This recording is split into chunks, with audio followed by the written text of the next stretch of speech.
Good morning. നമ്മൾ എടുക്കുന്നത് diabetes mellitus. സാധാരണ ഡയബറ്റിസ് എന്ന് പറയുന്ന എന്താ ഡയബറ്റിസ് എന്ന് പറഞ്ഞാൽ it's a group of metabolic disorders characterised by ഹൈപ്പർഗ്ലൈസീമിയ.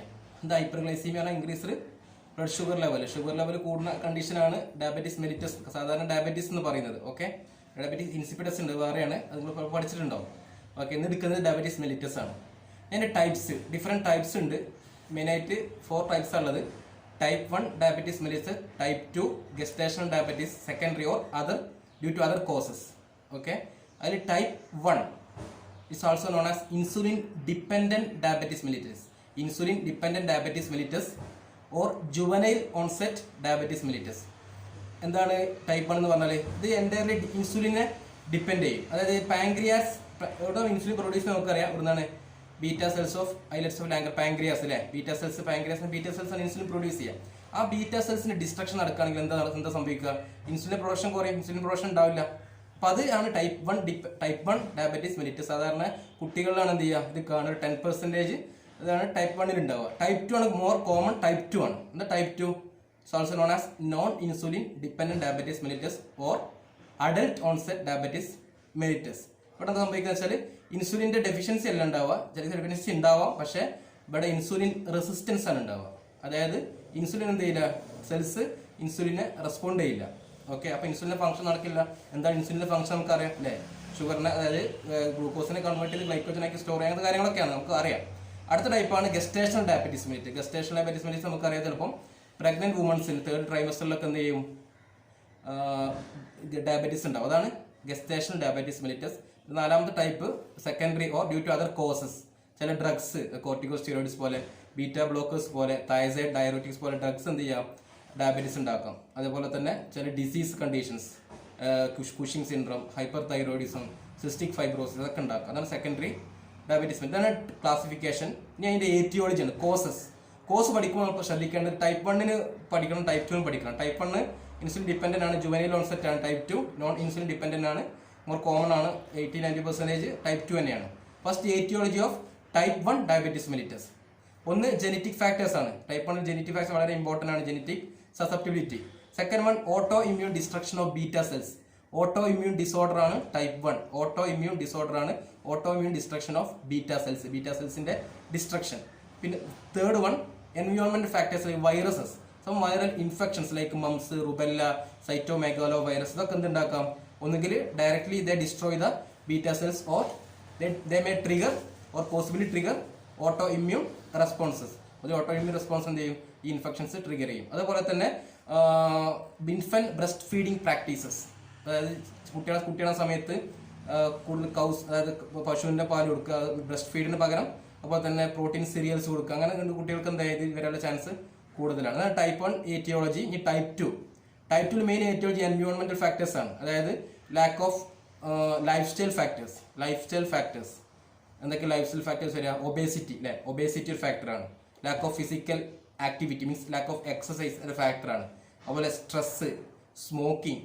അതുപോലെ വേറെ ഫാക്ടറാണ് കൂടുതൽ ഷുഗർ, സ്വീറ്റൻഡ് ഫുഡ് കഴിക്കുക അല്ലെങ്കിൽ ജങ്ക് ഫുഡ്സ് കഴിക്കുക. അതൊക്കെ അതിൻ്റെ ഫാക്ടേഴ്സാണ്.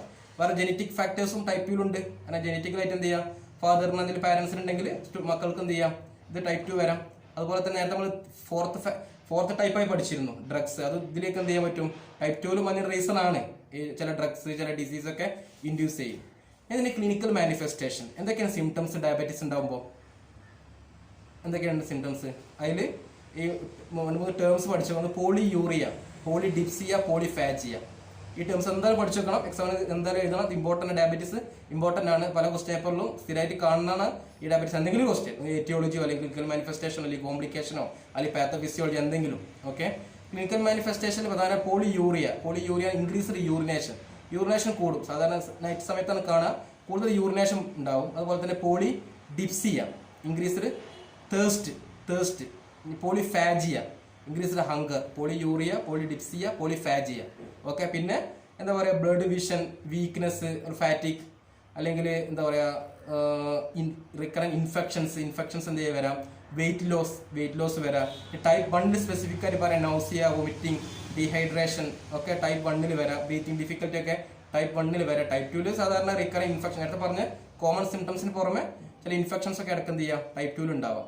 ഓക്കെ, ഇതാണ് ഇതിന്റെ ക്ലിനിക്കൽ മാനിഫെസ്റ്റേഷൻസ്. ഇനി പാത്തോജനിസിസ് ഇമ്പോർട്ടൻ്റ് ആണ്. പാത്തോജനിസിസ് ടൈപ്പ് 1 പാത്തോജനിസ് ആയിരിക്കും, ടൈപ്പ് 2 പാത്തോജനിസ് ആയിരിക്കും. ടൈപ്പ് 1 എന്താണ്? ഓട്ടോ ഇമ്മ്യൂൺ ഡിസോർഡർ ആണല്ലോ. എന്താ ഓട്ടോ ഇമ്മ്യൂണിറ്റി എന്ന് പറഞ്ഞാൽ എന്താ?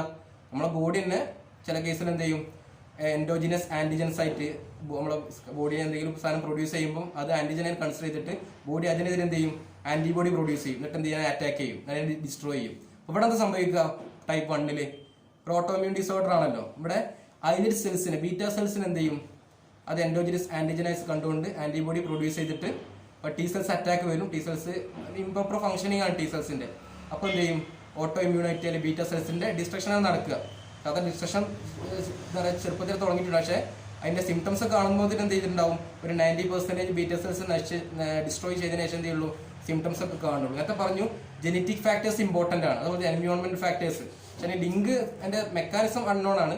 ജനറ്റിക് ഫാക്ടേഴ്സ് പറയുകയാണെങ്കിൽ HLA antigens, HLA human leukocyte antigen, WBCയിൽ കാണുന്ന ഹ്യൂമൻ ല്യൂക്കോസൈറ്റ് ആന്റിജൻ, അത് ഒരു ജീൻസാണ്, ജീനാണ്.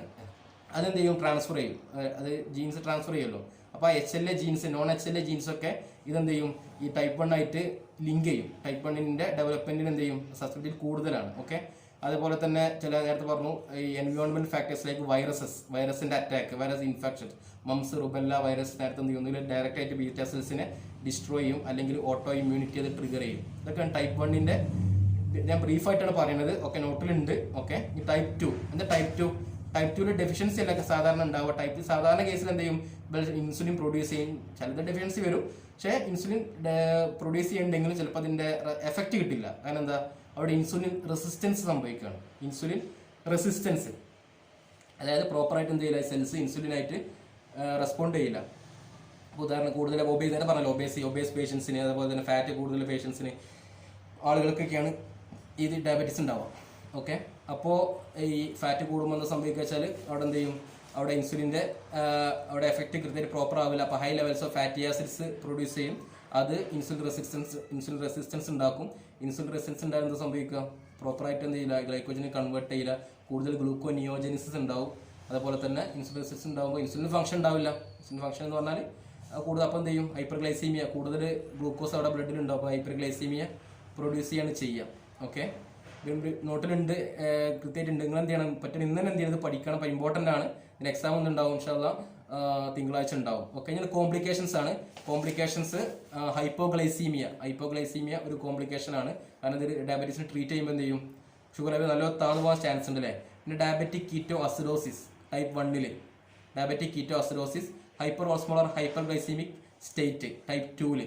ഡയബറ്റിക് കീറ്റോസിഡോസിസ് പറഞ്ഞാൽ കൂടുതൽ കീറ്റോൺ ബോഡീസ് ഒക്കെ പ്രൊഡ്യൂസ് ചെയ്യും. ഓക്കെ, പിന്നെ macrovascular complications important. Macrovascular complications large blood വെസലിനെ അഫക്റ്റ് ചെയ്യണം. അതായത് വരുന്ന ഹാർട്ടിലാണെങ്കിൽ മയോകാർഡിയൽ ഇൻഫെക്ഷൻ, ബ്രെയിനിലാണെങ്കിൽ സ്ട്രോക്ക് വരാം, അതുപോലെ തന്നെ ബ്ലീഡിങ്, അൾസർ വരാം, അതുപോലെ ആംബ്യൂട്ടേഷൻസ് ഉണ്ടാവുക. ഈ മൈക്രോവാസ്കുലർ കോംപ്ലിക്കേഷൻസ് സ്മാൾ ബ്ലഡ് വെസലിനെ അഫക്റ്റ് ചെയ്യുമ്പോൾ നിങ്ങൾ കേട്ടില്ലേ, റെറ്റിനോപ്പതി, അതിൻ്റെ പ്രോബ്ലംസ് ഉണ്ടാവുമല്ലോ. Diabetic retinopathy, diabetic nephropathy, diabetic neuropathy, ഇതൊക്കെയാണ് അതിൻ്റെ കോംപ്ലിക്കേഷൻസ്. ഓക്കെ, ഇതെന്ത് ചെയ്യുക, കൃത്യമായിട്ട് ഇന്ന് തന്നെ പഠിക്കാൻ നോട്ട് തരുന്നുണ്ട്. Okay, thank you.